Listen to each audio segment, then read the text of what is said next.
அவசரமாக ஓடிட்டுருக்க இந்த காலகட்டத்தில் வந்து யாருக்குமே தன்னோட ஆரோக்கியத்து மேலே அதிகமாக அக்கறைங்கிறது இல்லைங்கய்யா.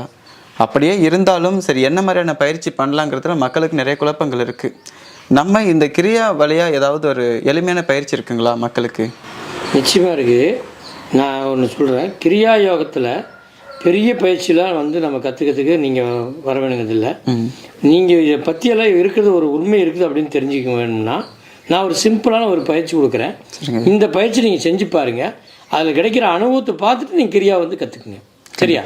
அதனால் நான் ஒரு சிம்பிளாக ஒரு பயிற்சி நான் சொல்லிக் கொடுக்குறேன். எப்படி செய்யணும்னு பாருங்கள். அதே மாதிரி நீங்கள் செஞ்சு பாருங்கள். ஓகே. பாருங்க, இந்த காலை வந்து வலது காலை மேலே எடுத்து போட்டு உட்காரணும். இந்த மாதிரி உட்காந்துட்டு கையை வந்து சின்முத்திரை பிடிச்சிக்கணும். சின்முத்திரை பிடிச்சிட்டு நேராக உட்காரணும். உட்காந்து ஓம் அப்படின்னு சொல்கிறோம், பிராண மந்திரம். இந்த மந்திரத்துக்கு பேர் வந்து, அதாவது அதை வந்து எடுத்துட்டு இம் மட்டும் சொன்னோம் அப்படின்னா இதை மகாமந்திரம்னு பேர். இந்த மகாமந்திரத்தை நல்லா சொல்லும் பொழுது நம்முடைய மனம் ஒருங்கிணைந்து அடங்கும். இந்த அடங்கினாவே அவங்க டிப்ரெஷன், டென்ஷன், கோபம், தாபம் இது எல்லாமே குறையும். அதனால் இதை டெய்லி ஒரு 10 நிமிஷம் வீட்டில் காலையில் செஞ்சுட்டு அவங்க கிளம்புனாவே மிகப்பெரிய மாற்றத்தை ஏற்படுத்தும். அதனால் காலைல ஒரு 5 மணிக்கு செஞ்சால் ரொம்ப ரொம்ப நல்லாயிருக்கும். முடிஞ்ச வரைக்கும் செஞ்சு பாருங்கள். டைம் உள்ள நேரத்தில் செஞ்சு பாருங்கள், ரொம்ப சிறப்பாக இருக்கும். அதெல்லாம் இப்போ நான் செய்கிறேன் பாருங்கள்.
இந்த மாதிரி ஒரு 10 நிமிஷம் இந்த பயிற்சி பண்ணிங்க அப்படின்னா உங்கள் உடல் மாற்றமாகும், உங்கள் மனம் உற்சாகமாகும், மனம் அடங்கும்.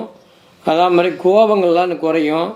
நீங்கள் நினைக்கிற டென்ஷன்லேருந்து விடுதலை ஆவீங்க. நீங்கள் என்ன நினைக்கிறீங்களோ அதை சக்ஸஸ் பண்ண முடியும். ஆனால் டெய்லி ஒரு 10 நிமிஷம் இதை பண்ணி பாருங்கள். அடுத்து நான் கொடுக்கக்கூடிய இந்த கிரியா பயிற்சியை கற்றுக்கலாமான்னு நீங்களே முடிவு பண்ணுவீங்க. சந்தோஷமாக பண்ணி பாருங்கள். வாழ்க்கையில் மிகப்பெரிய பொக்கிஷம் இது. இது பண்ணிவிட்டு அடுத்து கிரியா பயிற்சிங்கிறது எனக்கு வீடியோவில் கிடைக்குமான்னு கேட்கலாம். நிச்சயமாக அதை கொடுக்க மாட்டோம். இது எல்லாமே பார்த்தீங்கன்னா குருவோட ஆதியிலேருந்து வர்றது.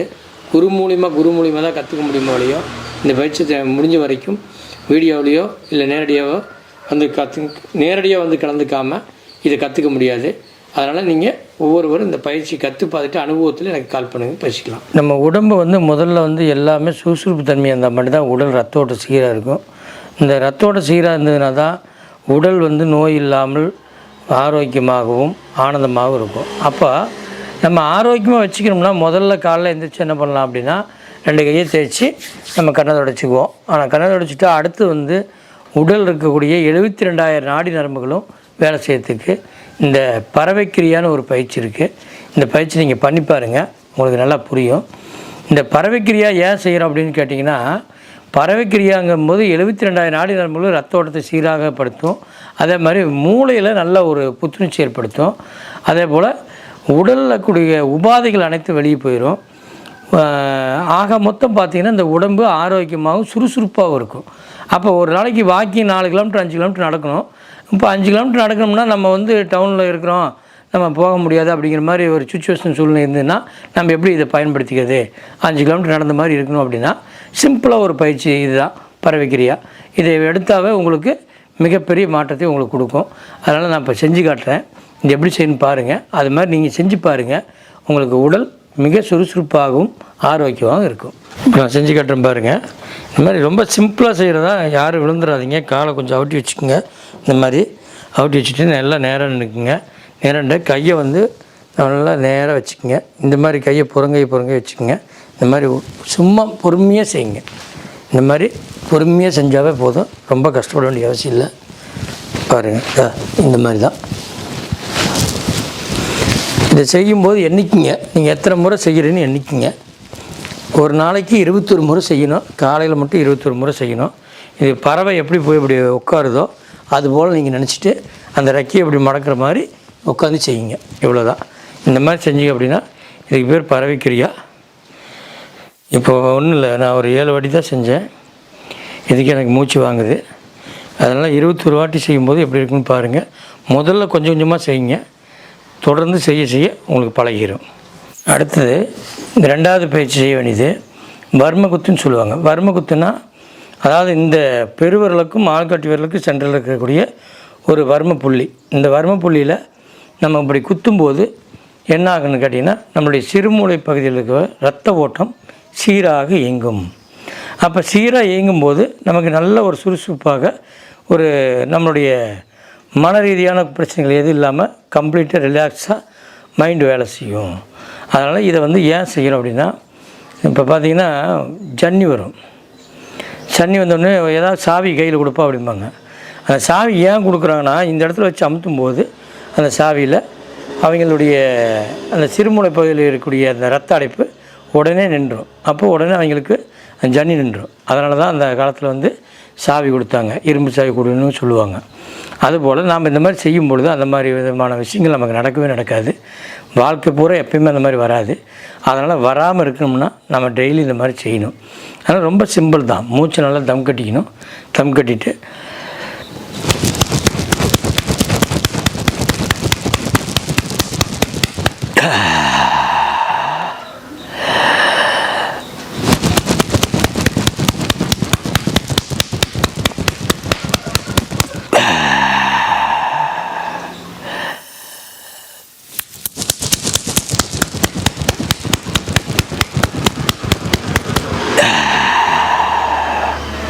இந்த மாதிரி 3 வாட்டி நீங்கள் செஞ்சாவே போதும்.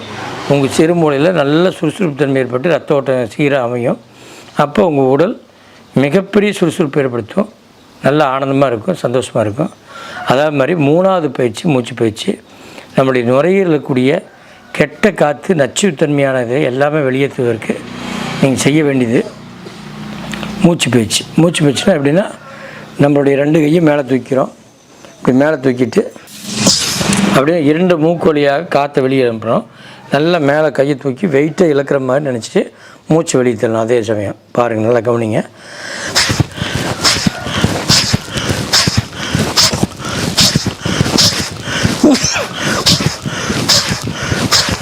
இந்த மாதிரி நீங்கள் செஞ்சீங்க அப்படின்னா நுரையில் இருக்கக்கூடிய நச்சுத்தன்மையான காற்று அனைத்தும் வெளியே வந்துடும். அப்போ உங்களோட உடலுக்கு சளி பிடிக்காது. அப்போ இந்த 3 விதமான பயிற்சி நீங்கள் காலையில் பண்ணதுமே உங்களுக்கு மிகப்பெரிய சுறுசுறுப்பை ஏற்படுத்தும்.